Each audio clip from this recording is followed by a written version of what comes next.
Hello everyone, welcome to Civil Centric. आज इस session में हम लोग हमारा subject RCC that is reinforce cement concrete को स्टार्ट करने वाले हैं। मैं उम्मीद करता हूं आप सभी ने हमारा प्रीवियस सेशन देखा होगा जिसमें मैंने आप सभी को आरसीसी के सिलेबस का फुल डिटेल बताया था कि इस सब्जेक्ट में हम किन किन टॉपिक्स को कवर करने वाले हैं, और मैंने आपको इसके मार्क डिस्ट्रीब्यूशंस के बारे में भी बताया था। हमने ये चीज़ें भी डिस्कस करी थी कि गेट में इसका वेटेज कितना है और किस पर्टिकुलर टॉपिक से क्वेश्चंस आने की उम्मीद बहुत ज़्यादा होती है। तो आइए आज का सेशन स्टार्ट करते हैं। हमारा फर्स्ट सेशन है ये आरसीसी के ऊपर, ठीक है। चलिए देखते हैं। तो जैसा कि आप लोगों को नाम दिख रहा है, मैंने स्क्रीन पे लिख रखा है रेनफोर्स सीमेंट कंक्रीट। तो आरसीसी होता क्या है, सबसे पहले तो हम लोग ये समझते हैं।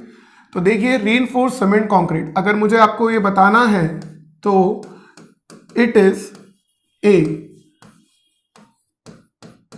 Special type of concrete in which reinforcement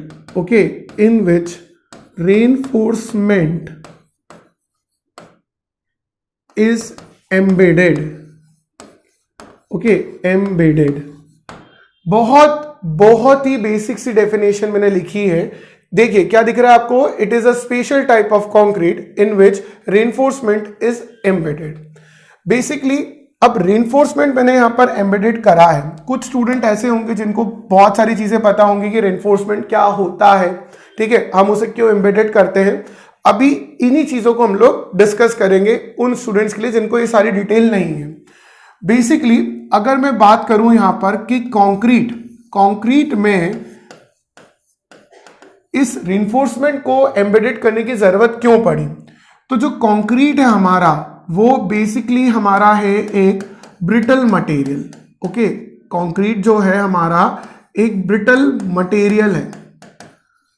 okay, brittle material की खासियत ये होती है कि जब इसके ऊपर कंप्रेसिव लोड आते हैं, ओके, जब इसके ऊपर कंप्रेसिव लोड आते हैं तो ये एक सिग्निफिकेंट क्या देता है, ये हमें क्या करेगा, एक सिग्निफिकेंट स्ट्रेंथ शो करेगा। ओके, सिग्निफिकेंट स्ट्रेंथ क्या करेगा, ये शो करेगा। मतलब एक brittle material that is concrete, उसे कंप्रेसिव लोड को बियर करने में कोई परेशानी नहीं है। वो इजीली क्या करेगा, एक अच्छा स्ट्रेंथ शो करेगा और उसे रजिस्ट करेगा। ठीक है, आई होप आपको ये बात समझ में आई, ठीक है। बट प्रॉब्लम कहां पर आई दोस्तों, प्रॉब्लम आई जब उसके ऊपर टेंसाइल लोड आया। ओके, जब इसके ऊपर क्या हुआ, टेंसाइल लोड आया। तो टेंसाइल लोड जैसे ही आया इसके ऊपर तो इसने बोला कि नहीं भैया मैं तो इसे बियर नहीं कर पाऊंगा। तो इसने अपनी स्ट्रेंथ जो थी वो कैसी दिखाई, पुअर, लो स्ट्रेंथ दिखाई। ठीक है, ये बात समझ में आया। क्या कहा मैंने, कंक्रीट एक ब्रिटल मटेरियल है, कंप्रेसिव लोड की जब बारी आएगी तो it will give you a very good strength, a significant strength, but जब बारी आएगी टेंसाइल लोड की तो ये पुअर स्ट्रेंथ दिखाएगा। इसी समय इसी पॉइंट से किस चीज का रोल आया, देखिए हम लोग समझते हैं इसको, किस चीज का रोल आया। देखिए मैंने सिर्फ आपको स्क्रीन पे क्या दिखा रहा हूं, कंक्रीट के बारे में दिखा रहा हूं, ठीक है। यहीं से हमारा रोल आया रीइंफोर्समेंट का, ठीक है, रेनफोर्समेंट का, ठीक है। तो जो भी आप लोग रेनफोर्समेंट चूज करोगे उसमें सिर्फ और सिर्फ एक क्वालिटी जो बहुत ही सिग्निफिकेंटली अवेलेबल होना चाहिए, that will be the ductility. वो क्या होना चाहिए, डक्टिलिटी उसके अंदर होना चाहिए। अगर आपने रेनफोर्समेंट जो चूज करा वो कैसा है, डक्टाइल है, उसके अंदर एक हाई डक्टिलिटी अगर अवेलेबल है, डक्टिलिटी होने के साथ साथ आप बोल सकते हो कि इसके अंदर क्या होना चाहिए, एक सिग्निफिकेंट या फिर हाई टेंसाइल स्ट्रेंथ भी होना चाहिए। क्या बोल सकते हो आप लोग यहां पर कि इसमें डक्टिलिटी होने के साथ साथ high tensile strength. Wait a minute students, let me clear it. Okay, इसमें हाई टेंसाइल स्ट्रेंथ भी होना चाहिए। क्या आपको यहां पर मेरी बात समझ में आई? रेनफोर्समेंट में डक्टिलिटी और टेंसाइल स्ट्रेंथ होना चाहिए। मोर एक्यूरेटली लिखना चाहूं तो लिख देता हूं यहां पर हाई टेंसाइल स्ट्रेंथ होना चाहिए। ठीक है, ये बात समझ में आई? तो देखिए यहां पर जो कमी थी कि ब्रिटल मटेरियल कंप्रेसिव लोड को बियर करेगा, टेंसाइल लोड को नहीं बियर कर पाएगा ढंग से, तो उसी चीज को कवर करने के लिए मैंने एक रिइंफोर्समेंट का इस्तेमाल करा है। कैसे मटेरियल का इस्तेमाल करा? जिसके अंदर क्या होगा, डक्टिलिटी भी होगी और हाई टेंसाइल स्ट्रेंथ होगा, ताकि सो दैट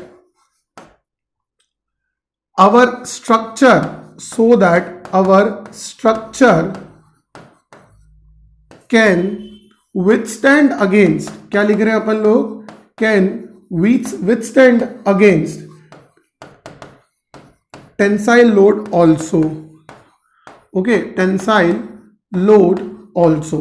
ठीक है, आई होप आपको यहां तक का मेरा बताया हुआ बात समझ में आया होगा कि जैसे ही मैंने हमारे कंक्रीट में इस रिइंफोर्समेंट का इस्तेमाल करा तो मैंने अपने स्ट्रक्चर के अंदर डक्टिलिटी और एक हाई टेंसाइल स्ट्रेंथ क्या करी, प्रोवाइड करी, ताकि मेरा स्ट्रक्चर क्या कर सके, टेंसाइल लोड को भी क्या कर सके, बियर कर सके। तो एक बार मैं आपको पूरा स्क्रीन पे दिखाने की कोशिश करता हूं कि मैंने क्या बताया आपको। यहां पर बेसिकली मैंने आपको बताया कि जो रेनफोर्स सीमेंट कंक्रीट होता है हमारा, वो एक स्पेशल टाइप का कंक्रीट है, जिसके अंदर मैंने क्या करा, एक रिइंफोर्समेंट को एम्बेडेड करा।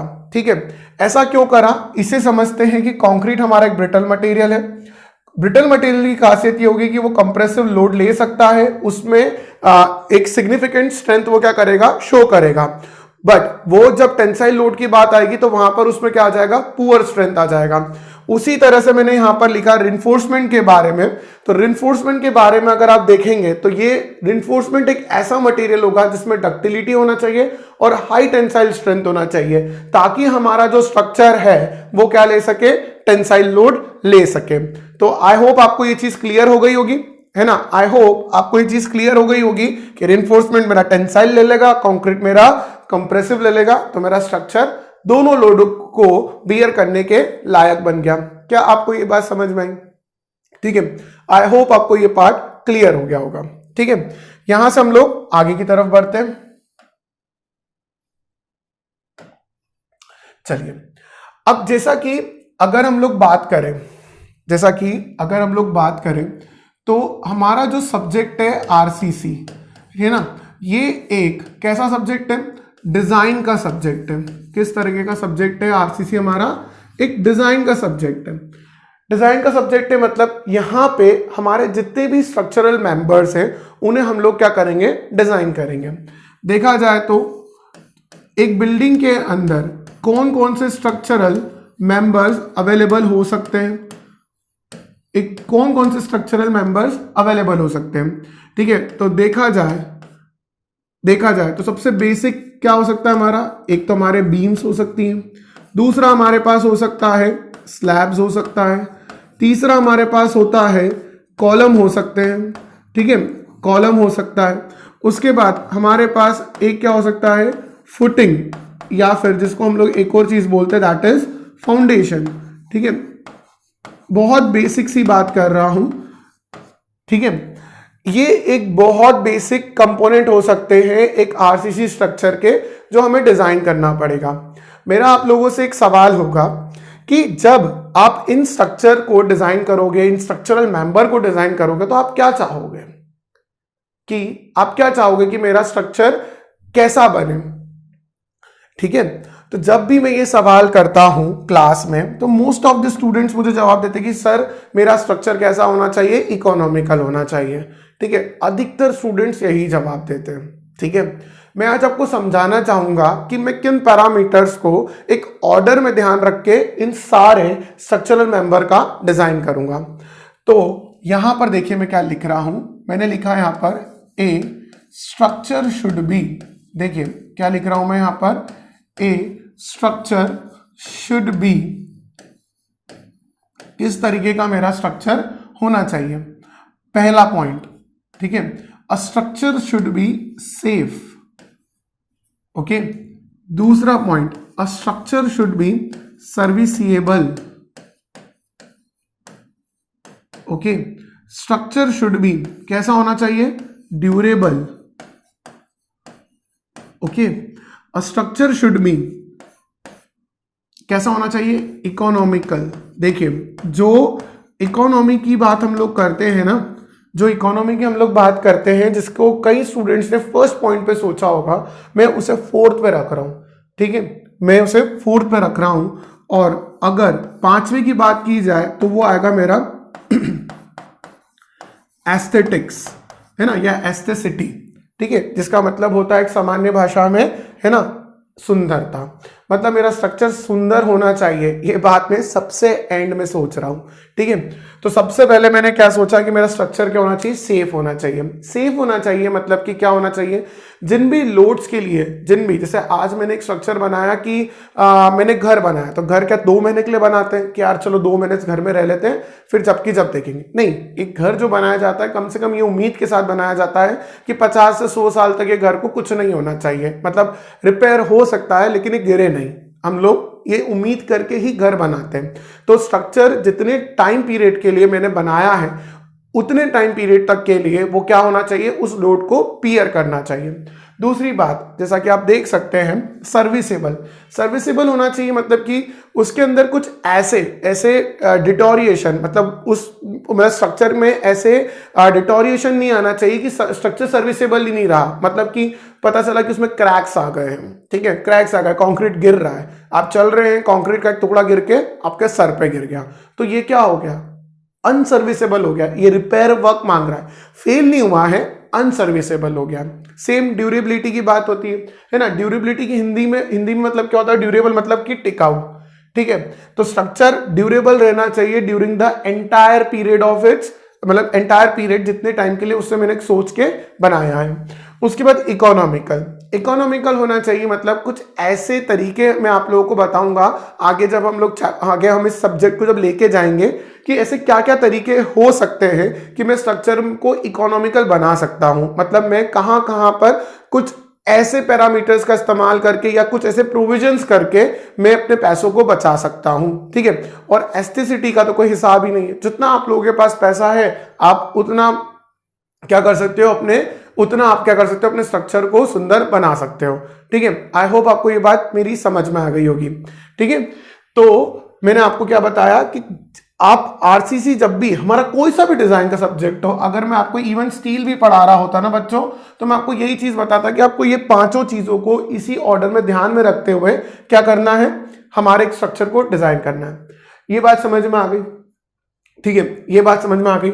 और एक और बात जो मैं आपको बोलना चाहूंगा कि आपको क्लियर हो गया होगा कि जब मैं यहां पर मेनली किन पर्टिकुलर 2 मटेरियल का इस्तेमाल कर रहा हूं, एक तो कंक्रीट का और एक रिइंफोर्समेंट का, मैं यहां पर क्या कर रहा हूं,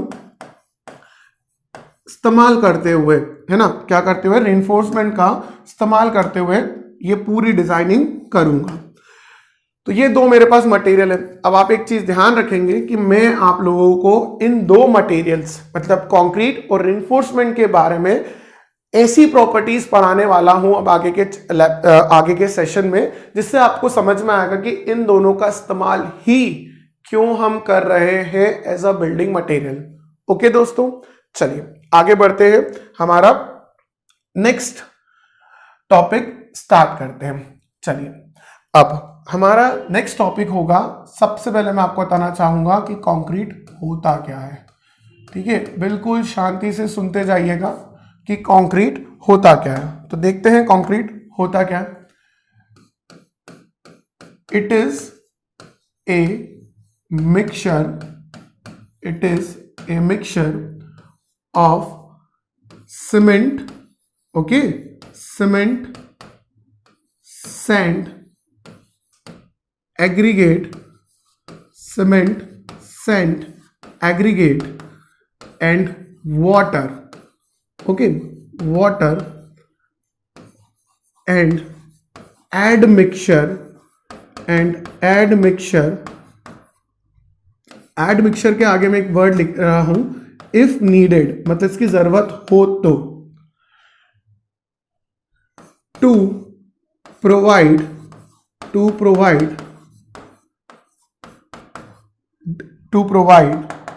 यहां लिख सकते हैं हम लोग डिजायर्ड स्ट्रेंथ, डिजायर्ड प्रॉपर्टीज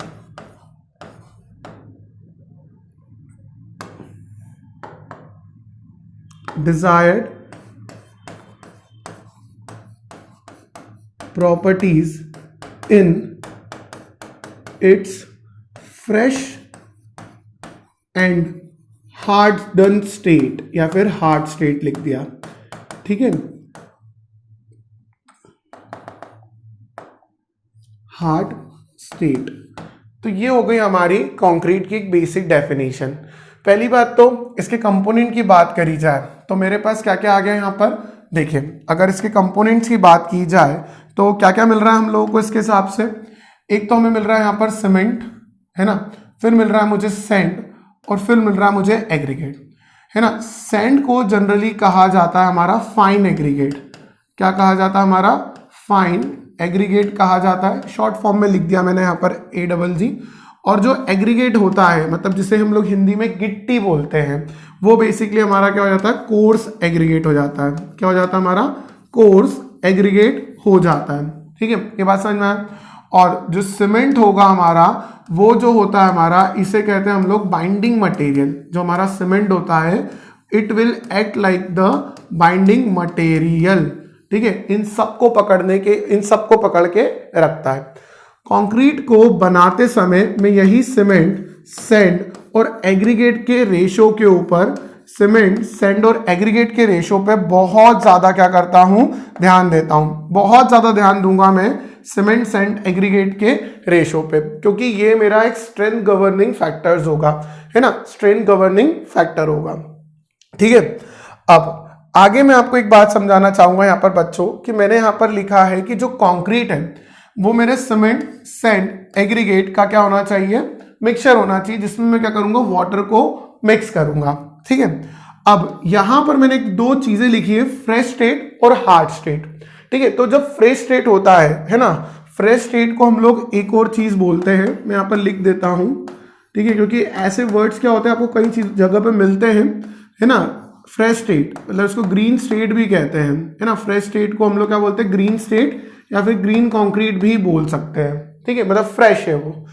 तो अगर मेरा जो कंक्रीट है वो उसके फ्रेश स्टेट में है, तो मतलब ये हार्ड नहीं हुआ है, मतलब उसमें एक तरीके का क्या है, फ्लो अवेलेबल है, उसमें क्या है, एक तरीके का फ्लो अवेलेबल है। मैं उसे किसी पर्टिकुलर डायमेंशन में क्या कर सकता हूं, कास्ट कर सकता हूं, किसी पर्टिकुलर स्ट्रक्चरल मेंबर में क्या कर सकता हूं, पोर कर सकता हूं, ठीक है। जैसे कंक्रीट मैंने अगर बनाया तो आपने देखा होगा घर बनते हुए नॉर्मली भी, तो अगर मुझे कॉलम बनाना है तो कॉलम में मैं जो कंक्रीट को पोर करूंगा, तो मैं कॉलम में कंक्रीट कहां से पोर करूंगा, एक पर्टिकुलर हाइट से पोर करूंगा, एक पर्टिकुलर क्या करूंगा, हाइट से पोर करूंगा। तो मैं चाहूंगा कि मेरा जो कंक्रीट हो वो उस ज्यादा लेंथ और कम डायमेंशन में इजीली क्या हो, यूनिफॉर्मली डिस्ट्रीब्यूट होके पोर हो जाए।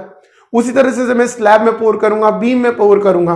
तो ये इस पोरिंग के समय, है ना, जब मुझे कोई पर्टिकुलर स्ट्रक्चरल मेंबर कास्ट करना है एक डिजायर्ड डायमेंशन का, तो कुछ ऐसी प्रॉपर्टीज होंगी जैसे कि वर्केबिलिटी, जो मुझे फ्रेश स्टेट में चाहिए।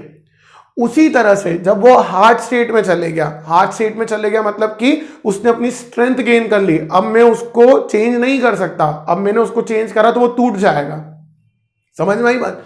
तो वो क्या हो जाएगा, टूट जाएगा। तो हार्ड स्टेट में मेरा जो डिजायर्ड प्रॉपर्टी रहेगा बेसिकली वो क्या रहेगा, strength.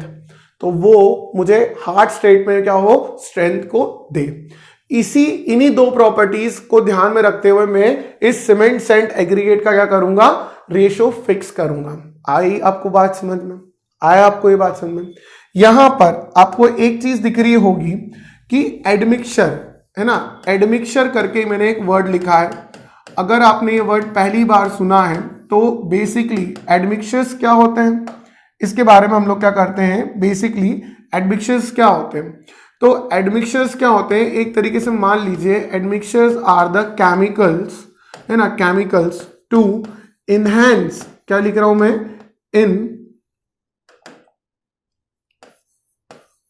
Enhance the property, okay, enhance the properties of concrete, okay, enhance the properties of concrete. ध्यान रखिएगा कि एडमिक्सचर्स जो होते हैं वो क्या कहलाते हैं हमारे, These are the chemicals to enhance the properties of concrete. मतलब कुछ ऐसी सर्टन प्रॉपर्टीज, जैसे कि कंक्रीट का क्या हो रहा है, कंक्रीट अपने फ्रेश स्टेट से जब वो फ्लो कर सकता है, वहां से लेकर हार्ड स्टेट में जाने में एक फिक्स टाइम उसको लगता है, ठीक है, उसको एक क्या होता है, फिक्स टाइम लगता है। अब मैं चाहता हूं कि वो फिक्स टाइम नहीं लगे, मैं चाहता हूं कि वो जल्दी हो जाए, है ना, मैं चाहता हूं कि वो जल्दी हो जाए, तो मैं एक ऐसे केमिकल का इस्तेमाल करूंगा जो मेरे कंक्रीट के अंदर रैपिड हार्डनिंग क्या करे, कॉज करे। क्या आपको ये बात समझ में आई? ठीक है, तो इसी तरह से प्रॉपर्टीज को क्या करने के लिए, इनहेंस करने के लिए हम लोग एडमिक्सचर का इस्तेमाल करते हैं। आई होप आपको ये पार्ट समझ में आ गया होगा कि कंक्रीट होता क्या है ना, उसमें किन चीजों का इस्तेमाल किया जाता है, क्यों प्रोपोर्शन हम लोग फिक्स करते हैं, किन प्रॉपर्टीज का क्या होता है, एक्सपेक्टेशंस होता है। आप लोगों को ये सारी चीजें स्क्रीन पे दिख रही होंगी और क्लियरली आपको समझ में भी आया होगा। ठीक है, ये चीज समझ में आया? ठीक है, आगे बढ़ते बच्चों।